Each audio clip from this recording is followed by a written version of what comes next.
সুপ্রিয় দর্শক, বাংলাদেশ টেলিভিশনের নিয়মিত আয়োজন ফ্যাসিবাদের দিনলিপি অনুষ্ঠানে আপনাদের সবাইকে স্বাগত জানাচ্ছি। আপনাদের সঙ্গে আছি আমি সাঈদ খান। আলোচনার জন্য আমার সঙ্গে আছেন দুজন অতিথি। ডান দিকে আছেন মাহমুদ হাসান কায়েস, তিনি সিনিয়র লেকচারার, ইন্ডিপেন্ডেন্ট ইউনিভার্সিটি। বাম দিকে রয়েছেন কথা সাহিত্যিক জব্বার আল নাইম। দর্শক, আমরা দুজন অতিথির কাছ থেকেই ফ্যাসিবাদ নিয়ে শুনব। কোনো শাসক যখন জনগণের মৌলিক অধিকার কেড়ে নেয় তখনই ঘটে গণবিপ্লব। 69, 90 এবং 24-এর অভ্যুত্থান তাই বলে।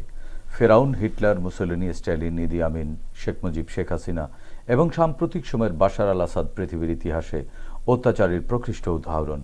মানবজাতির ক্যালেন্ডারের পাতাকে রক্তাক্ত করা দেশ বিদেশের এই শাসকরা জেনে গেছেন অত্যাচারের ফলাফল কি হতে পারে। এই অনুষ্ঠানের মাধ্যমে আমরা তুলে ধরি আওয়ামী লীগের 16 বছরের দুঃশাসন। বিভিন্ন আলোচনার মাধ্যমে আমরা চিহ্নিত করব গত সরকারের স্বৈরাচারী ও ফ্যাসিবাদী নীতির ধরন। এর মাধ্যমে আমরা খুঁজে বের করবার চেষ্টা করব নাগরিক অধিকার নিশ্চিতের পথ, যাতে ভবিষ্যতে আর কোনো শাসক নাগরিক স্বাধীনতাকে লঙ্ঘনের সাহস না পায়। দর্শক, আজ 30 জানুয়ারি 2025। গত 16 বছরের শুধুমাত্র এই দিনটিতে কি কি ঘটেছিল, অতিথিদের সঙ্গে আলোচনার আগে বিভিন্ন গণমাধ্যম থেকে সংগৃহীত কিছু সংবাদের শিরোনাম দেখে আসি। 2010 রাজবাড়ীতে নদীতে বাঁশ দিয়ে বাঁধ বানিয়ে চলছে মাছ শিকার। বিধবার বাড়িতে আওয়ামী লীগ নেতার হামলা, ভাঙচুর, খুলনায় বাড়ি দখল। 2011 ছাত্রদল কর্মী সন্দেহে মারধরের পর হল থেকে বিতাড়িত। শেয়ারবাজার ধসের সংকেত দিয়েছিল বাংলাদেশ ব্যাংক।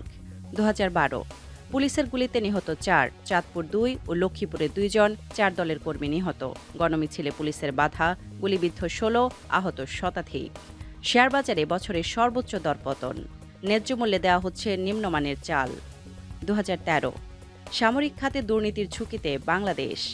লোক দেখানো কাজ করে 7 কোটি টাকার বিল উত্তোলন। রংপুরে শ্যামসুন্দরী খাল উন্নয়ন প্রকল্পের অনিশ্চয়তা। 2014 আসামি ধরা নিয়ে দুদক পুলিশ খেলা, হলমার্ক কেলেঙ্কারি। 2015 রাজনৈতিক চাপ ও দুর্নীতিতে জর্জরিত সিএজি কার্যালয়, টিআইবি। অতিরিক্ত বল প্রয়োগ পেট্রোল বোমা হামলার জবাব নয়, অ্যামনেস্টি। 2016 4 বার তদন্ত কর্মকর্তা বদল, তবুও ধীরগতি। রাজশাহী বিশ্ববিদ্যালয় ছাত্রী সিফাত হত্যাকাণ্ড, বাদীর অভিযোগ আসামি পক্ষ ক্ষমতাশালী হওয়ায় তদন্ত কাজে প্রভাব বিস্তার। বাংলাদেশের স্বাধীনতা সূচক নিম্নমুখী। 2017 মুক্তিযোদ্ধা যাচাই বাছাই নিয়ে জগা খিচুড়ি, শতাধিক কমিটির সদস্যদের নিয়ে অভিযোগ। ক্ষুব্ধ অর্থমন্ত্রী সাংবাদিকদের প্রশ্ন ছিঁড়ে ফেললেন। 2018 সংসদ সদস্যদের বিরুদ্ধে রিপোর্ট বন্ধ করতে ডিজিটাল নিরাপত্তা আইন, বাণিজ্যমন্ত্রী তোফায়েল আহমেদ। 2019 অবৈধ ভিওআইপি ব্যবসা বাড়ছে, বছরে 2500 কোটি টাকা রাজস্ব হারাচ্ছে সরকার। Transparency International corruption index is not acceptable to anti corruption commission, Iqbal. 4,439 killed in road accidents in 2018, নিরাপদ সড়ক চাই। 2020 টিআইবির রিপোর্ট অসত্য, গৃহায়ন ও গণপূর্তমন্ত্রী সমর রেজাউল করিম। টিআইবির রিপোর্ট রাজক ও দুর্নীতির সমর্থক। No services at Rajuk without bribe, Transparency International Bangladesh. 2021 জাল ভোট দেওয়ার সময় আওয়ামী লীগ নেতা আটক, মুচলেকায় ছাড়া। Banks show poor response to টাকা 16,500 crore refinance. 2022 influential business groups get priority, social safety net neglected, experts. 2023 দেশের প্রথম আইটি পার্কটি ব্যবহৃত হচ্ছে কমিউনিটি সেন্টার ও বিনোদন কেন্দ্র হিসেবে। Corruption hits small and medium enterprises sector, hurt discussion. Mahmud ভাই, আপনার কাছ থেকে একটু শুনতে চাই। 2012 সালের সংবাদ, একটি সংবাদের শিরোনামে দেখলাম ন্যায্য মূল্যে দেয়া হচ্ছে নিম্নমানের চাল। পরার্থপরতার এই রাজনীতিকে আপনি কিভাবে দেখেন? 2014 সালের আরেকটি প্রতিবেদন, গরিবের খাদ্য সহায়তা কর্মসূচি বন্ধ। মাত্র 2 বছরেও দেখা যাচ্ছে পরার্থপরতার অর্থনীতিও টিকছে না। গত সরকারের এই ধারার অর্থনীতি সম্পর্কে আপনার মূল্যায়ন কি? গত সরকার, আওয়ামী লীগ সরকারের চালকে একটা রাজনীতির অংশ হিসাবে পরিবেশন করার চেষ্টা করছে। আমরা যদি খেয়াল করি এই রাজনীতিটা আসলে ঢুকলো কখন? এটা ঢুকলো হচ্ছে যে 2008 সালে যখন নির্বাচনে ইশতেহার দেওয়া হয়, সেই ইশতেহারে কিন্তু আওয়ামী লীগ স্পষ্ট বলে দিয়েছিল 10 টাকা কেজি চাল, 10 টাকা চাল খাওয়াবে এবং সেটা হচ্ছে 13 সালের মধ্যে তারা খাদ্যের স্বয়ংসম্পূর্ণ করবে দেশটাকে।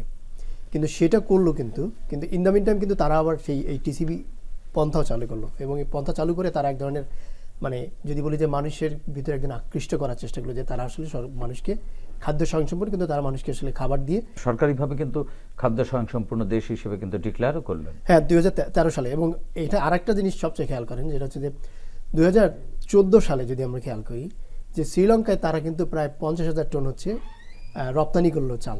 কিন্তু এই চালটা কেন রপ্তানি করলো? চালটা আসলে রপ্তানি করলো সেটা দেখানোর জন্য যে আমরা খাদ্যের ফুড স্বয়ংসম্পূর্ণ। সারপ্লাসে আছি আমরা। অথচ যদি 14 সালে আপনি কল্পনা করেন, 14 এবং 15 সালে 30,000 মেট্রিক টন হচ্ছে চাল কিন্তু আবার আমদানি, মানে মিয়ানমার থেকে হ্যাঁ, আমদানি করলো। সো তার মানে এটা কি? তার মানে সরকার এক ধরনের মানুষকে এক ধরনের বোকা বানানোর চেষ্টা করছে যে আমি আমার দেশ হচ্ছে চালে স্বয়ংসম্পূর্ণ, বাট এটা হচ্ছে একদিকে রপ্তানি করতেছে, আবার আরেক দিক দিয়ে আমদানি করার চেষ্টা করছে। আর সেকেন্ড যদি আমরা খেয়াল করি যে গত 15 বছর আওয়ামী লীগ সরকার যেটা করার চেষ্টা করছে, একটা হচ্ছে যে মানুষকে দেখাইতে চাইছে নানাভাবে যে এই সরকার জনগণের জন্য। এই কারণে দেখবেন যে আপনি যদি টিসিবির লাইনগুলো দেখেন, সারা দিন মানুষ কিন্তু বসে থাকে 1 কেজি চালের জন্য বা 5 কেজি চালের জন্য। এবং আমরা দেখেছি যে টিসিবির লাইনে দাঁড়িয়ে কিন্তু অসুস্থ হয়ে স্ট্রোক করে রাস্তায় পড়ে যেতেও দেখেছি মিরপুরে।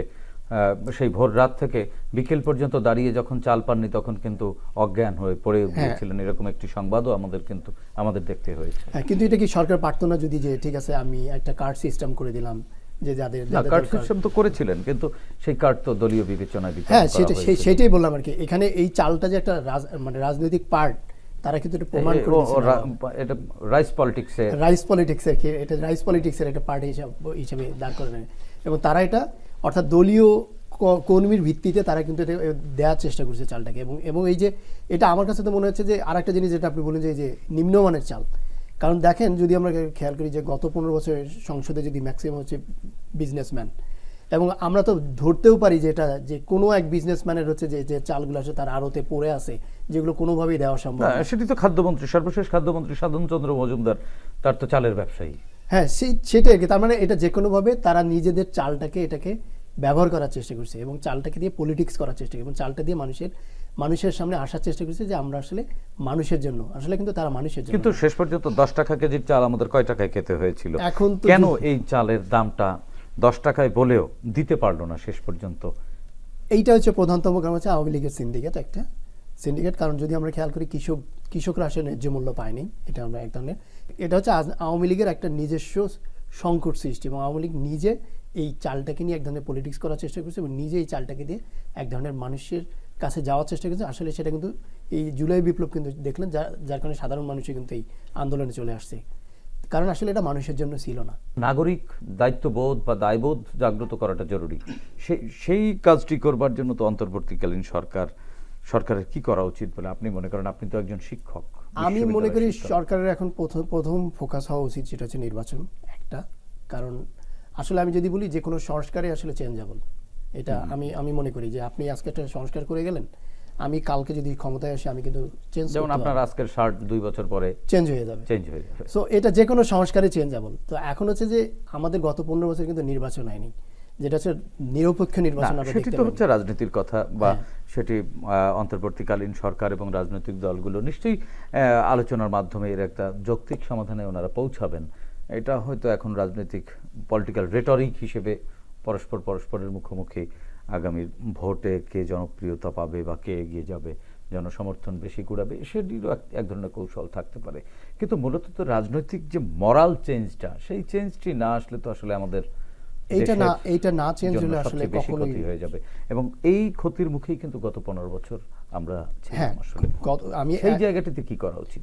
একটা জিনিস হচ্ছে যে আমরা আসলে রাজনীতি কেন করব সেটাকে প্রথম ভাবা উচিত। রাজনীতি যে একটা সেবা, সেই সেবাটা কিন্তু সেই সেবার যে মনস্তাত্ত্বিক জায়গাটা সেটা কিন্তু গত 15 বছর আওয়ামী লীগ নষ্ট করে দিয়েছে।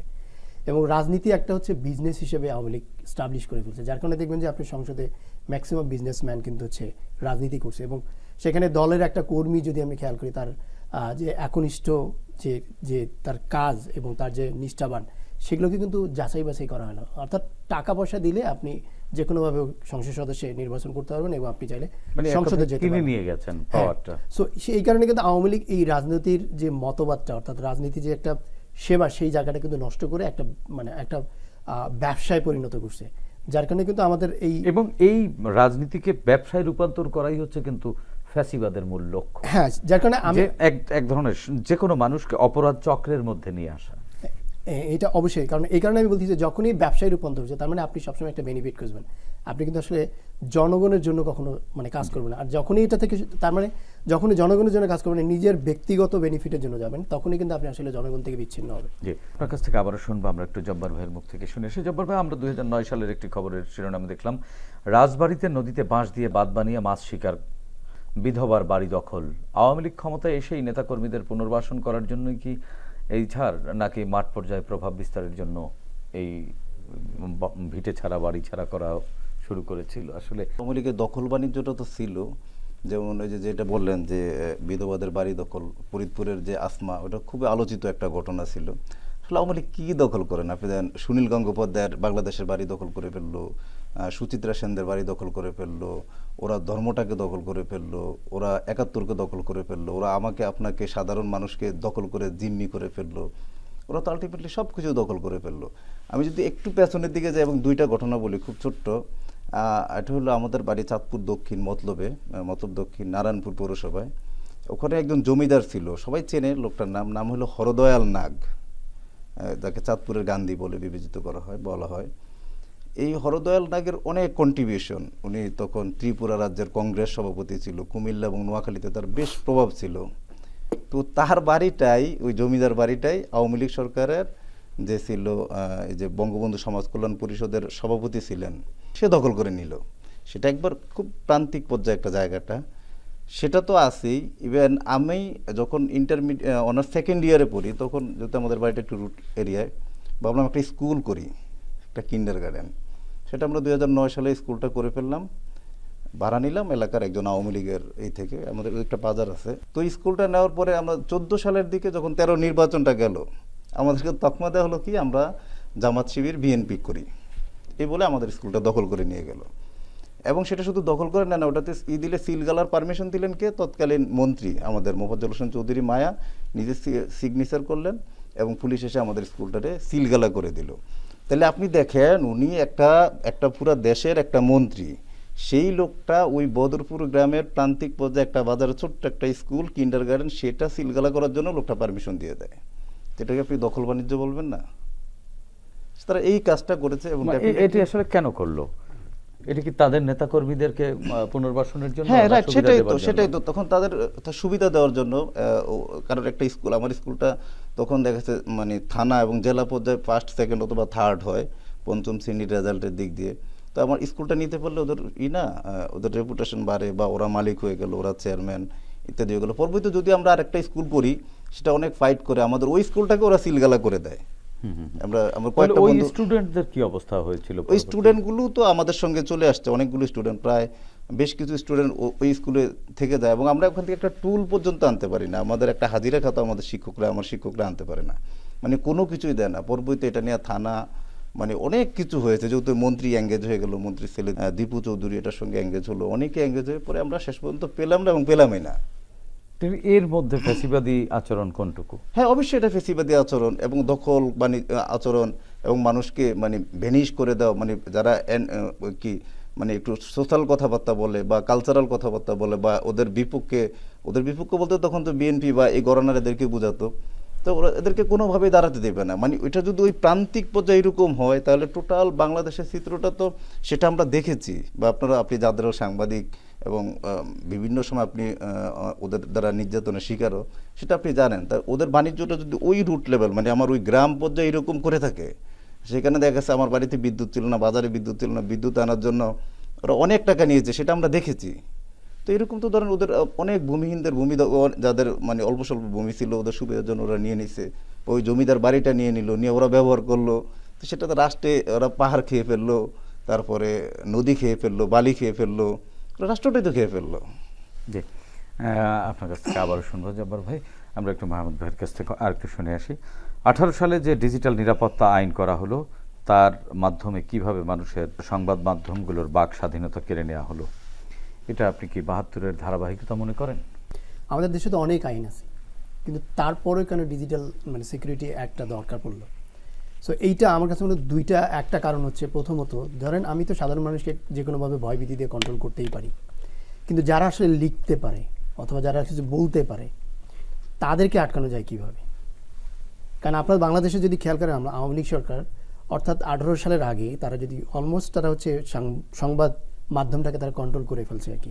না 18 সালের পরেও তো তারা- না না, আমি বলি জাস্ট কন্ট্রোল করছে ওখান থেকে যদি আমরা খেয়াল করি, পূর্ণ নিয়ন্ত্রণে হ্যাঁ নিয়ে পূর্ণ নিয়ন্ত্রণে, ওটা কিন্তু ওখানে কন্ট্রোল আছে। এখন তারপরে তো মানুষকে কন্ট্রোল করতে হবে অন্য কোনোভাবে। তাহলে ফেসবুকে যারা কারা অ্যাক্টিভ তাদেরকে কন্ট্রোল করতে হবে, কারা ইউটিউবে অর্থাৎ অন্য কোনো সোশ্যাল মিডিয়ায় কারা অ্যাক্টিভ তাদেরকে অ্যাক্টিভ, কারণ এখানে তো আসলে যারা সাধারণ মানুষ, যারা শিক্ষিত, তারা কিছু বলতে পারে, তারা কিন্তু আসলে এখানে আছে। সো তাদেরকে কিভাবে কন্ট্রোল করতে হবে, তার মানে তাদেরকে কন্ট্রোল করার জন্য, তাদের মুখ বন্ধ করার জন্য এক ধরনের ডিজিটাল সিকিউরিটি আইন করা হলো।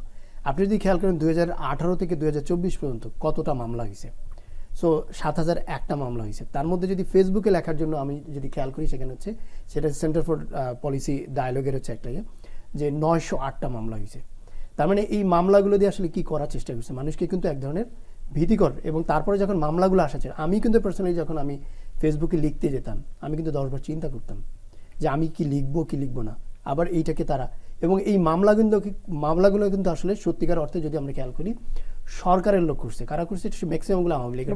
ওই আইনের ধারাটিও ধারাটি হচ্ছে আওয়ামী লীগের লোক, এবং সরকার মামলাটির বাদী হবে। সরকার পক্ষে, কিন্তু অন্য কোনো পক্ষ কিন্তু করে। তার মানে কি এটি কি 72-এর মানে পুনরাবৃত্তি বা ঘুরে এইটা আসা? যেমন 1972 সালের পরবর্তী শেখ মুজিব কিন্তু গণমাধ্যমগুলো গণহারে বন্ধ করে দিল, 4টি গণমাধ্যম রেখে, এরপরে সকল রাজনৈতিক দল বন্ধ করে দিল, রক্ষী বাহিনী গঠন করলো।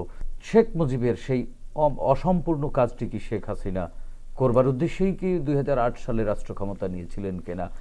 এইটা এইভাবে মানুষকে নিয়ন্ত্রণ, গণমাধ্যমকে নিয়ন্ত্রণ, একেবারে মানুষের মুখ আটকে দেয়া, এটি ওইটা ছিল যদি 72-এরটা আমরা যদি খেয়াল করি, সেটা হচ্ছে গণমাধ্যম নিয়ন্ত্রণ, আর এটা হচ্ছে পুরো মানুষকে নিয়ন্ত্রণ করার একটা পলিসি আর কি। গণমাধ্যম তো অলরেডি তারা নিয়ন্ত্রণ করেই ফেলছে, সো তাহলে বাকি থাকে কি? গণমাধ্যমে যা হইতো সব তো রেজিমেন্টেড মানে প্রেসক্রাইব, টক শো থেকে শুরু করে সবই হইতো। তো সেগুলো তো সবই মানে বলা হইতো যে আসলে কি বলা যাবে, এবং সেই টক শোতে আসলে কারা আসবে কারা যাবে এটা কিন্তু বলা হইতো। তো তার মানে কি, তাহলে বাকি আসলে এই টক শোর বাইরে, এই টেলিভিশনের বাক্সের বাইরে কাকে কন্ট্রোল করতে হবে? জনগণকে কন্ট্রোল করতে হবে। সেই জনগণকে কন্ট্রোল করার জন্য আমরা যদি খেয়াল করি যে এটা হচ্ছে যে এই আইনগুলো তৈরি করা হলো।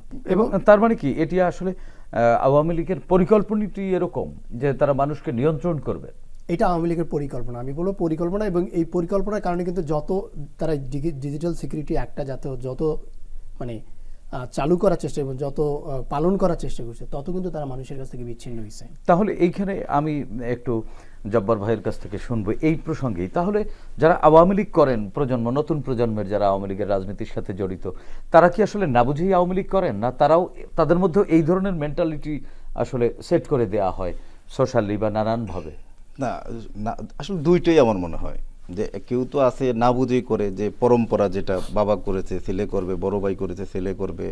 আমরা তো আসলে অনেকগুলো দ্বারা মানুষ প্রভাবিত হয়। এক হলো পরিবার দ্বারা প্রভাবিত, প্রথমত, দ্বিতীয়ত পরিবেশ, তারপরে পারিবারিক বা আত্মীয় স্বজন, এদের দ্বারা প্রভাবিত হয়। এইটা মূলত এই কারণে হইতে পারে। 2 নম্বর আরেকটা, আপনি একটা কথা বলতেন যে এমন একটু আগে ওনার সঙ্গে, যে এমনভাবে ওরা সিন্ডিকেটটা তৈরি করে, ওই সিন্ডিকেটের বলয়ে অনেকগুলো ফাঁদ তৈরি করে চারপাশে, যে আমি তো কোনো না কোনো একটা ফাঁদে পা দিতেই হবে আলটিমেটলি। তো ফলে তো তখন তো ওদের দল করতেই হয়। ফলে এই বলয় থেকে আর বের হইতে পারে না আলটিমেটলি। ওরা কিন্তু সেটা করে, সেটা অ্যাজ লাইক সেম টু আমেরিকার মতো। যেমন আমেরিকা, যদি আমরা বলি আফ্রিকা মহাদেশে, ওরা দেখেন মানুষগুলোর কতভাবে নির্যাতন করে। আমেরিকা এবং ফ্রান্স ওদের খাদ্য, বস্ত্র, বাসস্থান, শিক্ষা, চিকিৎসা সব কিছু কেড়ে নেয়। কেড়ে নেওয়ার পরে ওদেরকে কিছু স্কলারশিপ দেয়। স্কলারশিপ দেওয়ার পরে ট্যালেন্ট ছেলেপেলেগুলো আমেরিকাতে আসে বা ফ্রান্সে আসার পরে ওদেরকে ভালো ইউনিভার্সিটিতে সুযোগ দেয়, লেখাপড়া করার পরে আবার বলে কি, ওদেরকে ওদের অ্যাম্বাসেডর হিসেবে আবার সেম আফ্রিকাতে পাঠায়, যে তোমরা গিয়ে এবার শাসন করো আমাদের প্রতিনিধি হিসেবে, আমরা গেলাম না। তার মানে কি, ওরা নিজেরা এক ধরনের দ্বন্দ্বে জড়িয়ে পড়ে। তো এটা তো ওই আমেরিকার মতোই, ওরা একটা ব্ল্যাকমেলিং করে, ফাঁদ তৈরি করে, যে আমরা ফাঁদিত এবং আমরা ভুল করি, এবং এই ঝামেলাটা আমরা আপনার কাছ থেকে যে বিষয়টি জানবো সেটি হচ্ছে, জব্বার ভাই, একটি সংবাদে দেখলাম অভিজিৎ রায় এবং দীপন নন্দী হত্যাকাণ্ড, এই বিষয়টি আনসারুল্লাহ বাংলা টিমকে ঘিরে ঘুরপাক খাচ্ছে তদন্ত। আমরা জানি এসব হত্যাকাণ্ড চরম আকারে রূপ নিয়েছে গণজাগরণ মঞ্চ থেকে।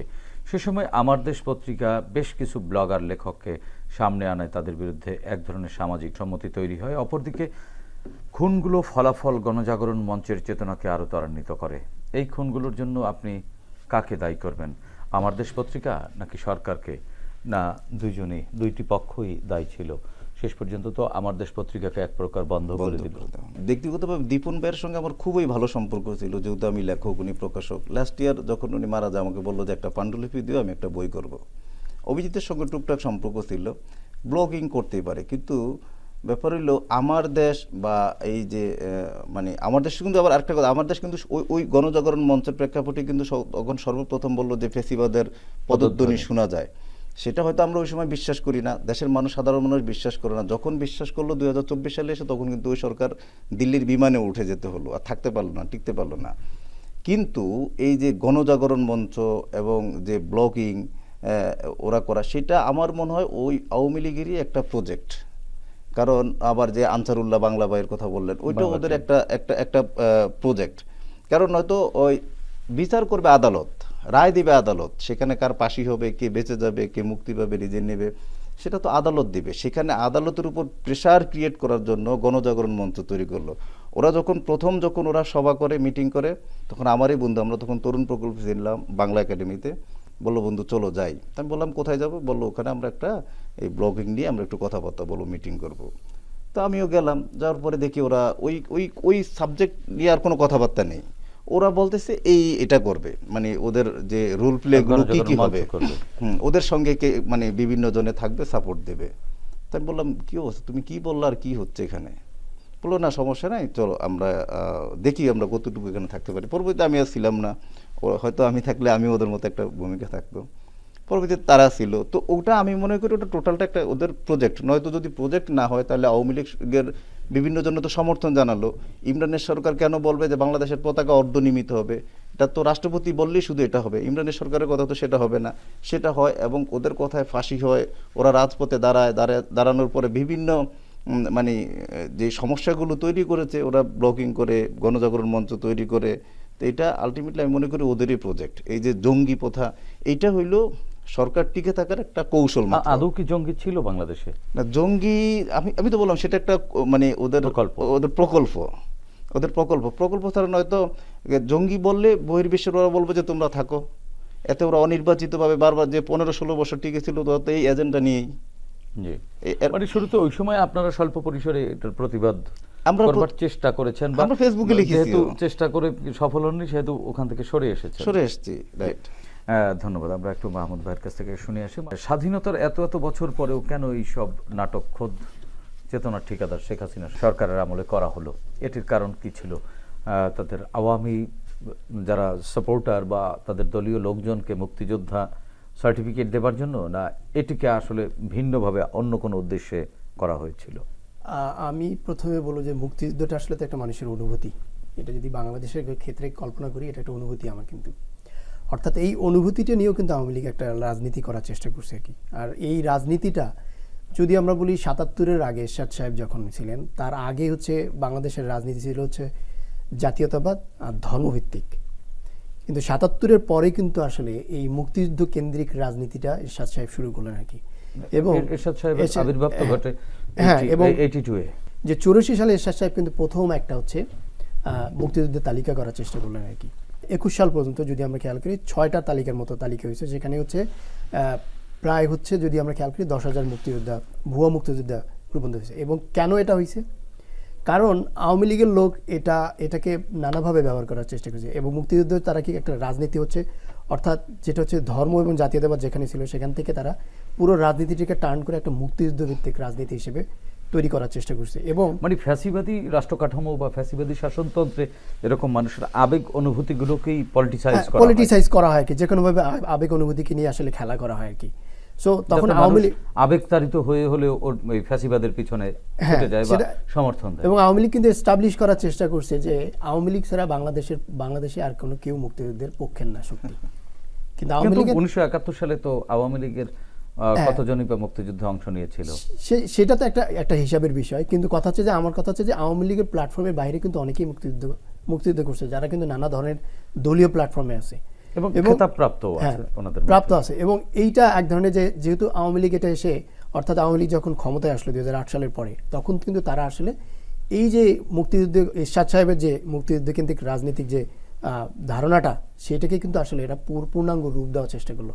এবং তারা ধরে নিল যে মুক্তিযুদ্ধকে যদি আমি কোনোভাবে যদি মানে সিম্পাথাইজ করতে পারি, তাহলে আমি আর কাউকে এখানে জায়গা দিতে পারবো না। এবং এই সিম্পাথাইজের মধ্য দিয়ে কিন্তু তারা একটা একক শক্তিতে রূপান্তর করার চেষ্টা করছে নিজেদেরকে।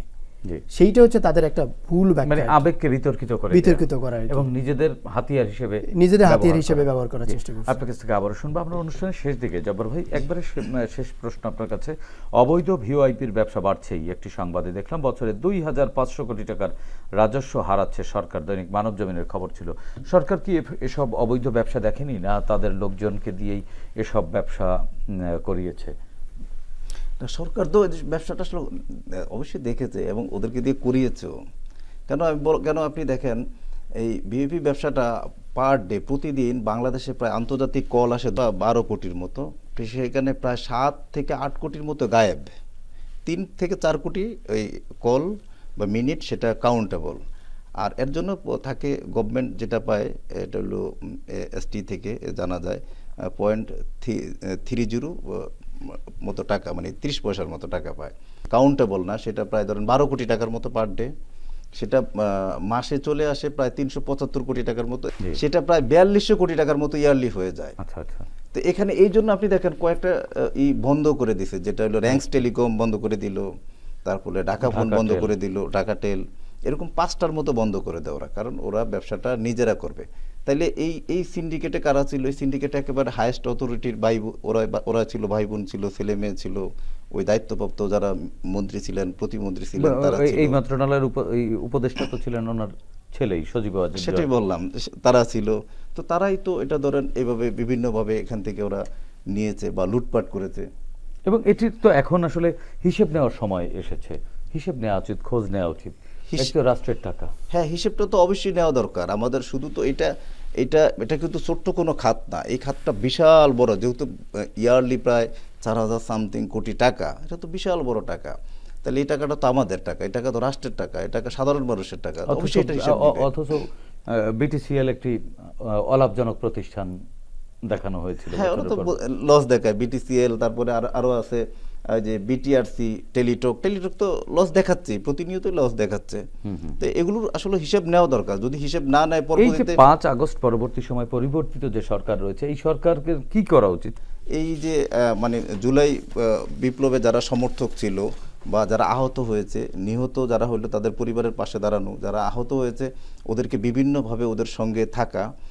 এবং পরবর্তীতে আমি যেটা বলবার একটা কথা, যে এটা মির্জা ফখরুল সাহেব বলেছে যে অনির্বাচিত সরকার চাইতে নির্বাচিত সরকার ভালো। এই জন্য মানে যত দ্রুত সম্ভব নির্বাচন দিয়ে দেওয়াটাই ভালো, কারণ নির্বাচনের ভিতর দিয়ে আমাদের একটা সরকার একটা জবাবদিহিতা থাকে, বা আমরা একটা আশ্বস্ত থাকি যে না, আমাদের একটা মানে অভিভাবক আছে। কিন্তু এখন তো সেটা হচ্ছে না, পাচ্ছি না।